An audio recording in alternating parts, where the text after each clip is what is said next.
let's move away from the game for a second, Zach. I've seen some comments about it already. Let's talk about John Means and Tyler Wells really quickly. Yeah.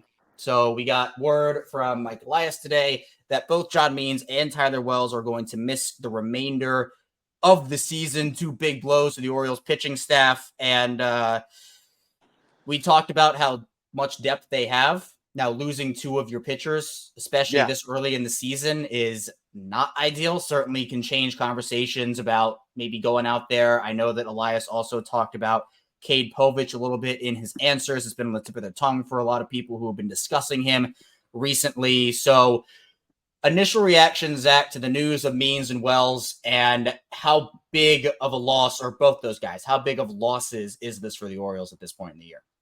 I mean, I'm not going to sugarcoat it. It sucks. It's massive losses. And if you think it's not a massive loss, then, like, is this season changing? No.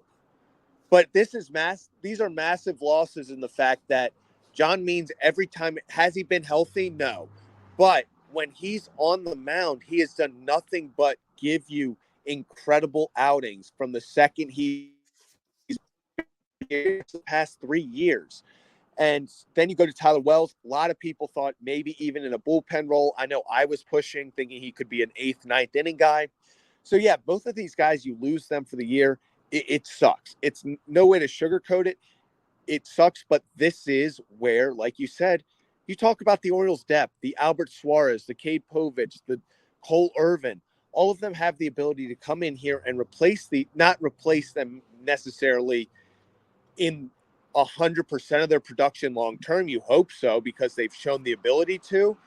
But yeah, I'm looking forward to honestly potentially seeing Cade Povich here in the next maybe month or so, because he's the biggest prospect that intrigues me right now. Obviously, there's so many big hitters down there, the Jackson Holidays, the Heston Kjersteds, the Enrique Bradfield Juniors, but Cade Povich, just that lefty with strikeout ability kind of like screams, okay, could this be the missing piece to replace the lefty in John Means? Yeah. I mean, it's awful. You know, you're losing two really quality pitchers. I mean, the Orioles have depth, and there are a couple of different branches we can branch out on this, Zach. Obviously, we'll talk a bit about Povich, talk a bit about Dean Kramer and his potential return here coming up too.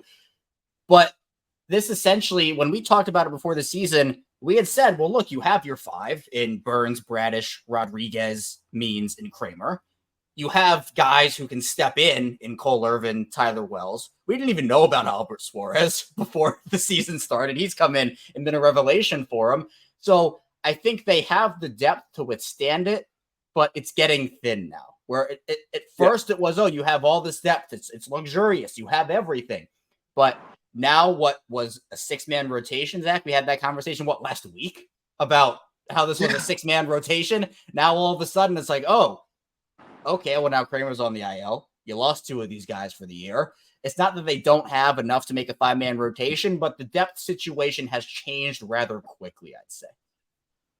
Yeah, without a doubt. And it's funny, Brandon Hyde has still talked about 6-man rotation, even with knowing that these guys are probably done for the year and then officially done for the year. So it almost begs the question of, even if I truly believe we're getting Dean Kramer back in the window that they said that he's going to be back in the next week or so. So I'm not too worried about that. But even when Dean Kramer gets back, I'm not sure they move away from a 6-man rotation. That could be possibly a Cade Povich situation. But I do want to point out, Cade Povich gives up 6 runs in 3 innings tonight in AAA. So not necessarily the confidence boost that you would love to see going into maybe getting called up.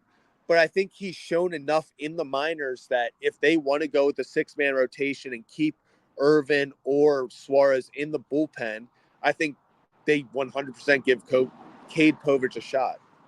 Yeah, and so Eli's been asking about Kramer. I want to bring up one of his comments. Should Kramer return the rotation when he comes back or go to the bullpen? Suarez is looking good, as is Cole Irvin. I think Kramer gets back in the rotation. I don't think the bullpen without a doubt for him. I mean, you can work the 6-man rotation. We've seen that both Suarez and Irvin can be effective out of the bullpen, but I don't know who would you put in the if everybody's healthy, take out Kramer or not Kramer, take out Wells and Means. What does that back end of the rotation look like, and who do you think goes to the bullpen? Kramer's never going to the bullpen. Yes, and it's because Cole Irvin and Albert Suarez both have experience pitching out of the bullpen. They're comfortable pitching out of the bullpen, coming into high leverage situations and getting out of it. Dean Kramer has never pitched out of the bullpen in his major league career. It's not something that is easy for pitchers to just suddenly pick up. That's why it's so rare for guys like Cole Irvin and Albert Suarez to bounce back and forth and still see success. So I don't think they're going to mess with that and just suddenly send Kramer to the bullpen. I think it's still going to be between Suarez and Irvin, between who's bouncing back and forth. Yeah. Kramer to me is a lock. Alex says that too. Kramer's a lock. I agree with that. Yeah. I think to me, the big question is just, I don't think it's if anymore. I think it's when does Cade Povich get called up? I think it's coming at some point, especially with this news. But it sucks, right? I mean, Means has worked back from a lot. Obviously, we know the injury situation. I've seen a lot of questions. Joe put it in here. I saw it a lot as well. I mean, what do you think the future is for John Means? Have we seen the last of John Means in an Oriole uniform? Or do you think there is still a path for him to be a member of the club moving forward? I hate to say it because I love John Means. I love everything he's done for this organization he was here through the bad days. And in a lot of ways, he was the only bright spot. It was the Orioles would win 1 of 5 games, and it was when John Means pitched. Like, that was what the Orioles had to work with. But it's very hard for me right now to look at the future, see the depth they have, the McDermotts, the Poviches, and say it makes sense to bring John Means back. Yeah, not Sean McDermott. I didn't know. I was going to say Buffalo Bills head coach Sean McDermott. Yeah, I was like, no, not McDermott. I was like, wrong Chase. McDermott. There you go, but Chase McDermott. Yeah, Chase McDermott. In my head, I was like, that was not right. That was I could see the gears turn. You're like, wait, what did I just say? Yeah, I was like, oh my God, I just said Sean McDermott. Yes, but Chase McDermott, Cade Povich, I think they're just so. Seth Johnson, man, people forget about Seth Johnson. Hold up. They're coming for you. What'd you do? What did you do? All right.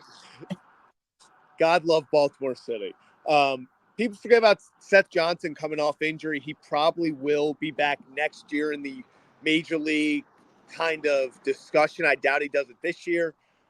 But there's just so much talent down there. I don't think it makes sense to pay John Means, especially coming off another injury. And it sucks. But looking at it, it's hard to say that there's a definite 100% chance he's back. And I just really don't see it.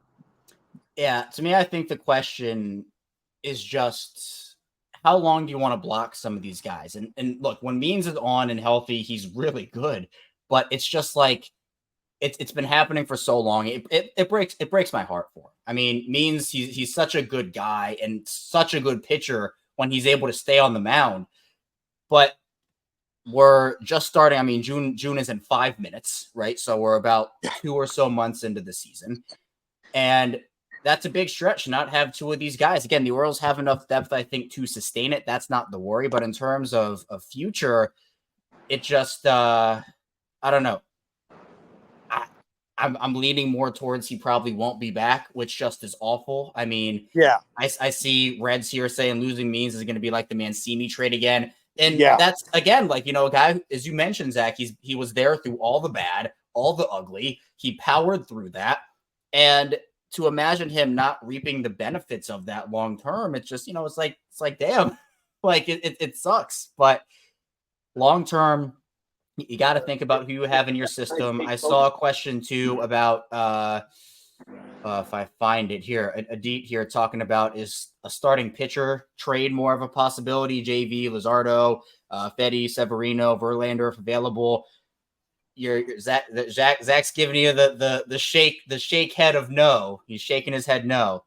I just don't see it. I think with Povich, I think if there's another injury, yes, I think it's without a doubt a possibility. But if they feel, if Grayson, if Bradish, if Burns, if Kramer, and then you also have a Povich, a Irvin, or a Suarez taking up that fifth spot.